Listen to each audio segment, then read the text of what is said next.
I never thought I could be like this designer who I am now because I'm Hispanic, I'm Salvadorian, I don't come from a rich family, but what you came from doesn't define who you are or where you're going.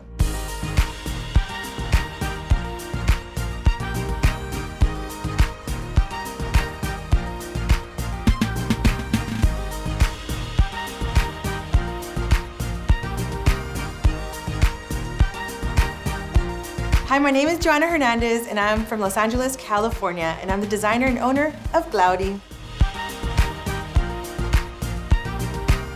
So my parents are both from El Salvador. They came to the US before obviously we were born. I have two brothers. So the way I decided to be a fashion designer came from my family. When they came from El Salvador to the US, they started sewing in factories, so I grew up seeing them work, and they always made it fun. Like I remember seeing the sewers laughing, and I just thought like, oh my gosh, one day I hope I could be successful to create a business to give my people work and treat them fairly.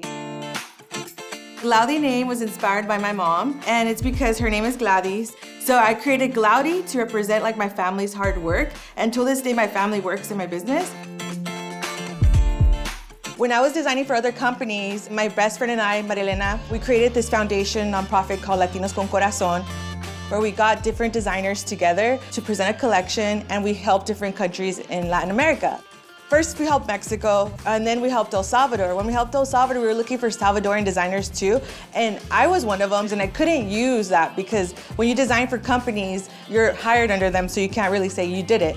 So that's how Glaudy started, because my friends were like, Joanna, you have to design your own collection. I was like, no, I don't want to, I'm scared. And then finally, like I did it, and when I did it, everyone loved it. I got the A-list pop stars, so they all became my clients when I launched the collection. But it was really cool how we did something to help people, and then I ended up doing what I love, and now I'm here. I'm very proud to be the youngest Latina business owner here in Beverly Hills with the bridal collection. Beverly Hills is not too diverse. The biggest challenge for me has been, being Latina and not letting that stop me from breaking barriers, going to Paris Fashion Week, opening a store here, dressing big celebrities. And I really invite more people to do this, because if not, we're never gonna open doors for each other. For me, the resiliency of my parents, how hard they worked, how they had multiple jobs when I was a kid, and they always had a smile on their face, and they always gave us everything that we needed. That is the fabric of this country. I think that's what we learned from our parents. Like, nothing is gonna stop us. Like, anything is possible when there's love and there's family and there's unity.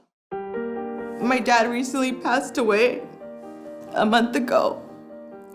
It was really cool that he saw everything, because he came with nothing. And now we have not only one store, two stores in Beverly Hills right here on the heart of Rodale Drive. And it's really cool that I've been able to share this whole time that it's coming from humble beginnings, and I think that's very important so people know that all these dreams are achievable. I think you should always think about having purpose. And I think when you build something to give people work and to provide jobs and something creative and a great place to work at, I think that has a lot of purpose. You don't have to do something big for your community, you just have to do something. Xfinity is giving us a platform to be heard and celebrated, which is why it's important to share your story. Let it be heard. How are you part of the fabric of America?